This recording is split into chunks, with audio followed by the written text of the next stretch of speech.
Tonight's big stories. Fire hits Manila's iconic Central Post Office. The historical landmark was engulfed in an 8-hour-long fire, leaving billions of pesos in damage to government assets. Is there hope for restoration? We'll have on the show Postmaster General Luis Carlos to talk to us about that. Attorney J.R. Tugade announces his resignation as Chief of the Land Transportation Office. The son of former Transport Chief Arthur Tugade cited differences with the Transportation Department. And was it a case of being judged too quickly? Some universities have confirmed the scholarship of Julian Martir, who was bashed online for allegedly lying about the 30 college scholarships that he received from the United States and the United Kingdom. More on that later on. Welcome to the show. I'm Gretchen Hall. I'm Chicky Verhel. And I'm Sean Yao. Girls, images of a burning heritage building greeted us this morning. I know, nalungkot ako at nagising ako doon. I couldn't help but think about what was damaged in the fire, like paintings, historical artifacts, And mail. that stamp collection. I'm sorry, but when I was 11 years old, I was an avid stamp collector. Actually, I was just riding the coattails of my older cousin. But as we know, Gretch, those artworks that you mentioned, yun yung kinakopy nila para sa mga stamps. And we don't know as yet the inventory of what was damaged. And of course, I guess the parcels and the Phil national IDs. IDs. For Manila, they clarified Manila lang daw yung Yeah. damage. And some mail headed to the provinces and abroad. And abroad, but yeah. It's, we're sad to report that all 5 floors were affected by the fire. 100% burned eh. So discussions about preserving the heritage or the heritage buildings are being talked about online. But let's take a trip down memory lane first and revisit the Manila Post Office's long-standing significance to Philippine history. Well, this post office that was damaged this morning was built in 1926 as part of efforts to improve the country's postal service system. It's not also the first time that the building was destroyed. The structure sustained heavy damage during World War II in the Battle of Manila. It was rebuilt later on in 1946 with the same design. And speaking of design, it is the iconic Greco-Roman pillars that made this neoclassical building an important cultural heritage. It is designed by renowned Filipino architects Juan Arellano and Tomas Mapua. Kung makikita nyo girls yung building na yan, during American occupation daw siya. It looks like the buildings in Washington, D.C. But they made sure to have Filipino architects do this. Well, it was declared an important cultural property in 2018. And historically, the building's location overlooking the Pasig River wasn't just for aesthetic purposes as envisioned by American architect Daniel Burnham. The plan was to make the delivery of mail easier, especially since the building is accessible to all areas in Manila. Fast forward to today when there is already email and instant messaging, the Manila Post Office still serves as a distribution and sorting hub for mail, but mostly it serves as a home to our prized stamp collection. Na-mention nga ni Sean kanina, di ba? It's also where some of the national IDs in the city of Manila are stored. And so, after decades of serving the capital city's mailing needs and being, of course, a historical landmark, we are left to deal with the loss of a true cultural treasure. Cultural organization Renacimiento Manila hopes that the incident will raise more awareness on the need to preserve heritage sites and cultural treasures. And for historian Manuel L. Quezon III, there is still hope. He says the building's shell can still be preserved and rebuilt for the National Museum. And since it is an important cultural property, the post office is entitled to receive government funding for restoration efforts. Question now is, what's the plan? Sakto, that's that question from Sean. Joining us over the line for a discussion on the Manila Post Office, we have Postmaster General Luis Carlos. Mr. Carlos. Hi, yes, Yeah. good evening, Sean. Good evening. Yes, we'd like good more evening, details on the fire. Well, I know as of actually a few hours ago, hindi pa alam yung dahilan yung cost, no? But I don't know if you have an update now and bakit dumating dito sa talagang general alarm? Kasi it's 100% burnt. So bakit hindi na kumbaga naagapan po? Yeah, the update is I think the Bureau of Fire and Protection knows already where it came from. It's in the south side of the building. As far as as far as the Bureau of Fire Protection has mentioned to me this afternoon. And they're still conducting that investigation. And, it's hard to, speculate. I'm just going to be waiting for the Bureau of Fire Protection to make the final report. We'll see maybe in the next 2 days for them to give that final report on what really happened to the postal building. All right, Mr. Carlos, we would just want to find out. A lot of people, myself included, were really concerned about the artwork that might have been included in the fire. So nasunog rin po. Do we have any idea kung alin? Do we have an inventory of what artworks, apart from, of course, the stamp collection, was inside the building when it burned? The artworks basically are artworks that are being donated to the government if it will be put into a stamp. No? One of those is the friendship between France and the Philippines.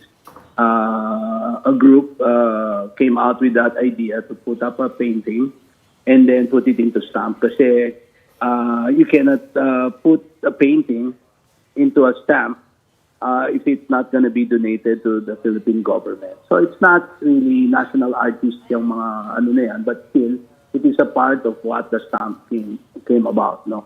So it's not really that much, but there are paintings that have been donated to the government because they're putting up a stamp for that one. What so about the stamp? Right, sir. What about the stamp collection? Is it in there? Yes, the whole library and the whole part of the museum, including old stamps and new stamps, have been is on fire. No? So natupok siya and naubos lahat yung laman. So that inventory, we have to take a look and see where that inventory is going to be coming out pretty soon. No? Sir, we all know how important this building is for Philippine history. It was made into a heritage building in 2018. I'm just very curious about the security protocol over that kind of building. Meron po ba tayong espesyal na ginawa to protect and to prepare for instances like these? To be honest, it's wala siyang even the sprinklers, the ones on the 5th floor, that's the only one that there is. I felt na it never worked, no. So malaki ho yung nakakapanghinayang na within all of this administration that happened, walang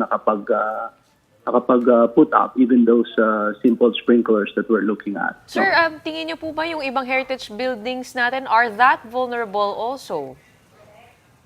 Yeah, I think so because some of the buildings when the building code was put up, wala pa siya noon, no?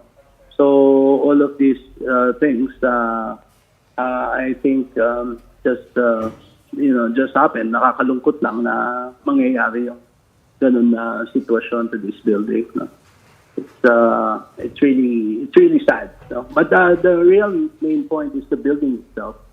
Yung building kasi yun ang structure. That structure is the one that is very important as a heritage. The building is the artwork itself, the right? building itself. Mr. Carlos, having said that, I know it's a little bit early to ask this, but as early as now, I know it hasn't even been 24 hours, but are there already early plans, early talk about restoration efforts? And can you share with us, if ever, the early talks about this? As of the moment, wala pa, no? But the National Historical Commission just passed this afternoon, about late in the afternoon, and they were looking at it. So, first things first, siguro yung integrity ng building. We'll have to look for a structural engineer in the next few days para to look at the integrity of that building. And from there, we will be closely working with the National Historical Commission to that matter. And from there, maybe the plans will be seen on how we can restore that building into its old glory. Yes, Mr. Carlos, maybe you're privy to this information. Have there been any talks of the building? Well, actually, there are rumors kasi na i-convert daw into a hotel.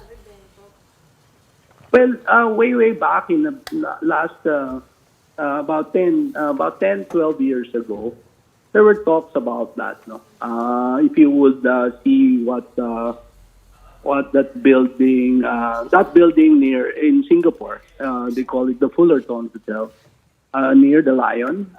It's the same old neoclassical design. No, it's the old postal building of Singapore, and it's almost the same size. It's a little bit smaller, but they were looking at it about 10 years ago that that building can be put up. Pero syempre, the facade and everything will be, titignan nila na ganun pa din, na maging maayos pa rin. So, yeah, I heard those talks 10 years ago. So, siguro it will all depend on what the National Historical, because there's a Republic Act on these heritage sites. No, it's 10099, if I'm not mistaken. So these are not rumors. These are 10 years ago that happened. So we'll see from there if that's structural and what the government would like to do with it. Thank you for your time and have a good evening. That's Postmaster General Luis Carlos. Meanwhile, Attorney J.R. Tugade has stepped down as chief of the Land Transportation Office. In a statement, Tugade cited differences in the methods of the Transportation Department and the LTO on how to succeed in serving the public. Tugade said the decision to resign should allow DOTR Secretary Jaime Bautista to choose someone he can work well with. The LTO chief's resignation comes amid several issues in the agency, such as the shortage of plastic driver's licenses and vehicle license plates. Transportation Secretary Jaime Bautista, meanwhile, said he appreciates the service rendered by Tugade. Senator Grace Poe, who is chairman of the Committee on Public Services, on the other hand, maintained that the change in leadership in the LTO should not affect the agency's operations. Joining us here to talk about this latest development, we have with us live via Zoom Transportation Assistant Secretary for Communications, Hector Villacorta. ASEC Hector, good evening and welcome to the big story. I'm just gonna go through it really quickly. We all know that this stemmed from, of course, the lack of license plates and driver's licenses and the funding stream, the procurement stream. That memo came out in January saying that all procurement bigger than 50 million has to be done by the DOTR and not by the LTO, when previously LTO chiefs were allowed to procure ₱1 billion or up to ₱1 billion deals. Could this have had anything to do with the resignation of Attorney Tugade? Only he could answer that. But may I offer the information that during the time of Secretary Marojas, the ceiling to purchase for the LTO was 25 billion. And there was no outcry against that. The style of the secretary will dictate the marching orders on finances of the bureau chiefs. And Secretary JR is a bureau chief under the office of the secretary. So just to clarify, ASEC, there's no rift between Secretary Jimmy and Attorney Tugade? No personal rift. It's just a difference of management style, I would say. Okay, are there already any names mentioned by Secretary Bautista on who could replace Attorney Tugade? And I think before that, is he accepting the resignation? I suppose the acceptance will already be a matter of course, and the ending date is June 1. No specific names have been mentioned, but these are all appointees of the President. We can only recommend. Yes, sir. How soon can we expect po Secretary Bautista's recommendation for LTO chief? Baka you have an idea. I was told not to speak too much at this time. Okay, let's change topic na lang. Sige. What The led toothpaste is preempted, just no? out of the tube. And We we res- cannot rush things. Yeah. We respect that, Assistant Secretary. Asek, ganito na lang. So, punot dulo nitong lahat, right, is nagkukulangan tayo ng lisensya at ng plaka. So, is this issue being addressed in any way? And how soon can we expect the resolution of the lack in supply? The procurement process is ongoing with private bidders, and the government bidders are just there as exploratory talks. And we hope that with the streamlining of the procedures, things will go on smoothly in a few months. All right. Thank you so much for your time and joining us tonight, Transportation Assistant Secretary Hector Villacorta. Thanks, Asek. After this break, Vice President Sara Duterte posted a cryptic message on Instagram after causing a stir last week by leaving her political party, Lakas CMD. Are we in for some more political tea? That and more when we return. Keep it here on One News.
You're still watching the big story here on One News.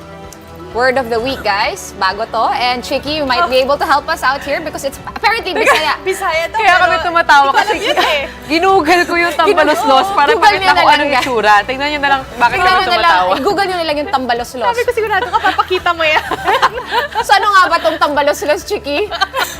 It is a mythic creature apparently. Yeah, para siyang kapre, Oo. like mga aswang-aswang. Okay, Yeah. na parang hindi siya uso dito sa Manila but apparently Yeah.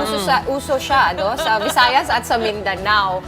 So basically, ano ba yung characteristic nitong tambalos-los? Greedy daw Known siya for Oo. confusing people Correct. and making them go round in circles. Ayan, okay. Tama, greedy. So saying it without actually saying it. So ang sinabi nga no na caption ni Mayor Sara or rather Vice President Sara Duterte sa kanyang selfie is sa imong ambisyon or in your ambition, do not be tambalos-los.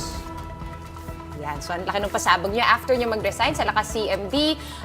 Siyempre, after din makita natin sa social media yung photos, no, from a lunch na kasama niya nga Oo. si Gloria Macapagal Arroyo at Nakaka-curious, si MVP. no, kung sino yung tinutukoy niya na tambalos-los. Oo I mean, it feels like we don't really know who is the culprit. VP, Is the spill name tea. already out there? We've heard about former President Gloria Arroyo, Martin Romualdez, sino pa ba?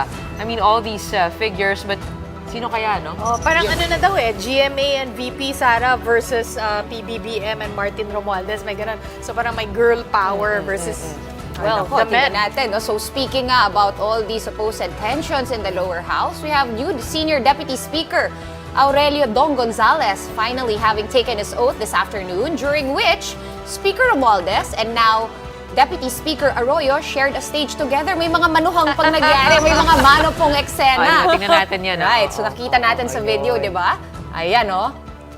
Okay, so si Dong Gonzales, who represents Arroyo's neighboring district also in Pampanga, walked with the former president to the podium. Gonzales stood beside Arroyo as Romualdez administered the oath. Over the weekend also, Romualdez warned that the occasional moves to destabilize the lower chamber should be immediately nipped in the bud as early as now. Arroyo has earlier doused allegations that she was planning to oust Romualdez.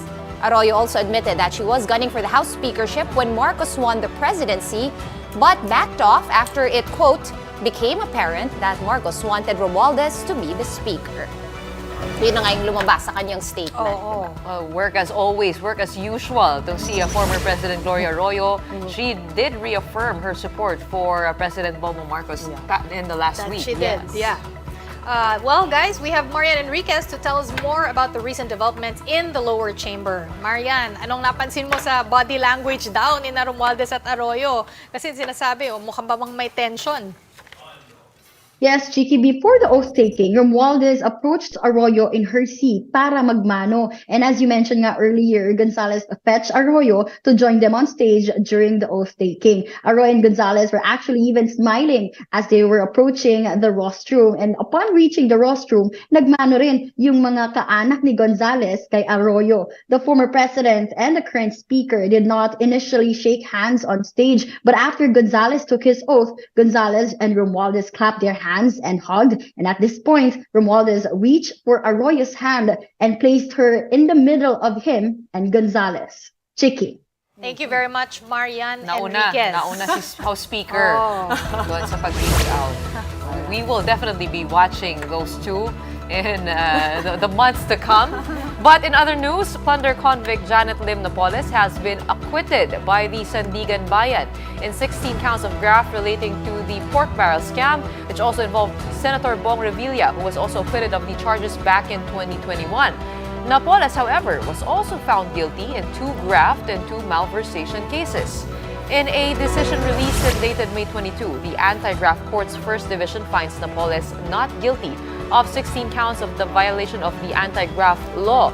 So bakit nga ba siya acquitted ngayon when she has been, in fact, convicted in 2018? Well, apparently, the court ruled that the graft charges were already predicate in the charge where she was previously convicted of plunder. This means the acts imputed to Revilla, Napoles, and others in the plunder case and this particular graft case are essentially the same. So the court refused to punish Napoles twice for the same act. Okay, but Gretchen and Sean, as mentioned, there is a separate ruling also released today. This one from the Sandigan Bayan 2nd Division. Napoles was found guilty of 2 counts of graft and 2 counts of malversation of public funds in the misuse of the PDAF fund of late Davao del Sur Representative Douglas Cagas. Napoles was sentenced to 6 to 10 years imprisonment for each count of graft and 12 to 17 years imprisonment for each count of malversation. This ruling is for a separate case in 2007 where Cagas endorsed a non-government organization controlled by Napoles as project partner, giving them 7.6 million pesos without undergoing public bidding. Despite the developments, Napoles will remain in detention at the Women's Correctional.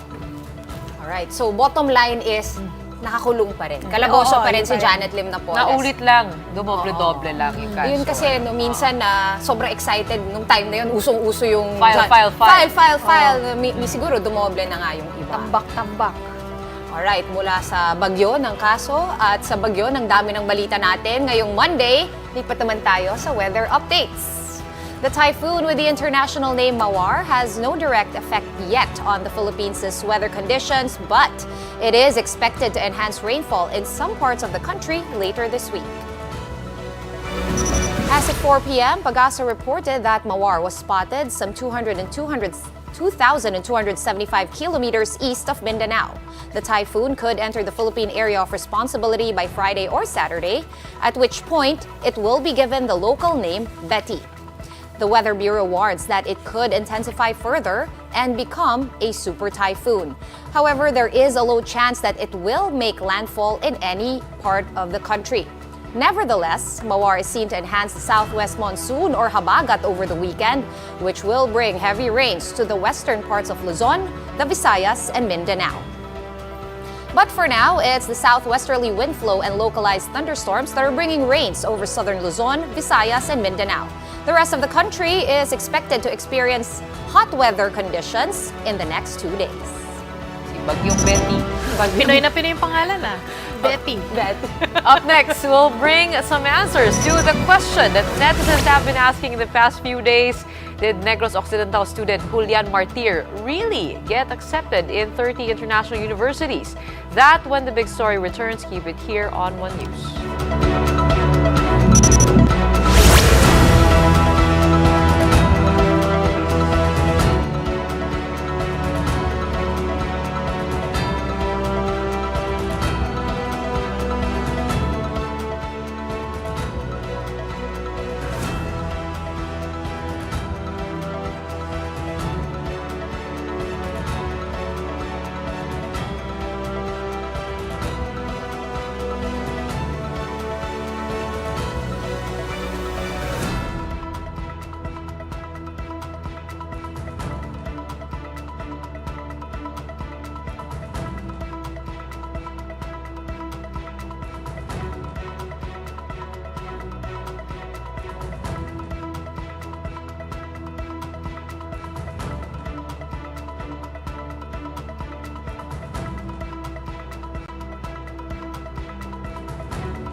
still watching the big story here on One News.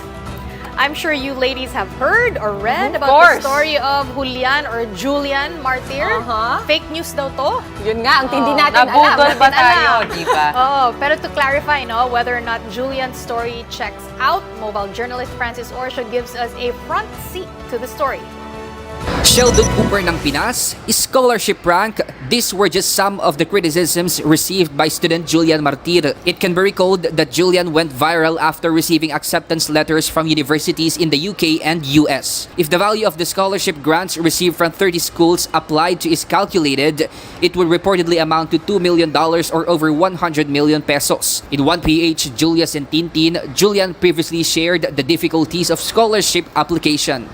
Maraming actually process po pag-apply ng application. Sa coalition application po, parang unlimited talaga siya na pwede po kayo apply as many colleges as you want. I'm planning to decide to attend sana po yung Ohio Wesleyan kasi po malaki binigay sa akin ng scholarship po eh.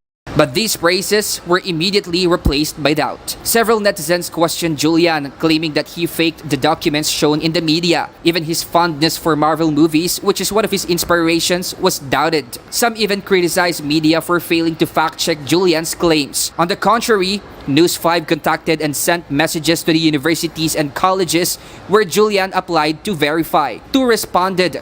One of them was Ohio Wesleyan University in America, which confirmed that Julian was actually accepted to their university with a $40,000 yearly scholarship grant equivalent to over 2.2 million pesos. Alfred University in New York provided a similar response. The other colleges and schools have yet to respond, but the two universities hold proof to Julian's story. Mobile journalist Francis Orsho, We Are One News. So yun, fake news ba tayo? We have to verify. I mean, it's a reminder to everybody to before we talk about before we report, we also need to check, double check, triple check, especially in this era. Lalo na pag any reaction, I think that you have to make, pag knee-jerk reaction yan, medyo kalma muna, isip muna, research muna tayo. Right? Pero ito guys, lesson learned. Ito hindi to fake news. Okay? Ano to? Before we go, what you can see in this video that's about to play sa background, a horse was spotted in NLEX over the weekend. Hindi yan edited, Hindi yan edited, promise. Chinek natin to. So this horse apparently escaped from its stable in Barangay San Felipe, San Fernando, Pampanga. This video, uploaded by Nicomedes Halili, showed Dixie the horse galloping near the San Fernando toll gate of NLEX last Friday night. Siguro takot na takot siya. Kawawa. The owner, Kenneth Kurt Viderica, said they were able to retrieve Dixie in Barangay Santa Monica, San Simon, Pampanga that same night. And while Dixie was found with sore feet, the pony was still generally safe and was still able to stand on its own. Oh, maybe it was going at 100 kilometers per hour, no? Ay, speed limit. At 1 horsepower. Nahuli siya, no? Siguro nga kulang yung torque niya, di ba? Or nagpaparinig siya dun sa mga panukala na bilisan yung speed limit sa expressway. Ayan si Dixie. Well, we better be careful. There might be a horse on the road, so keep your eyes sharp. Sana wala. And of course, secure your pets. And that's it from the show tonight. We are One News, all sides, all the time. This has been the big story. Thank you and good night.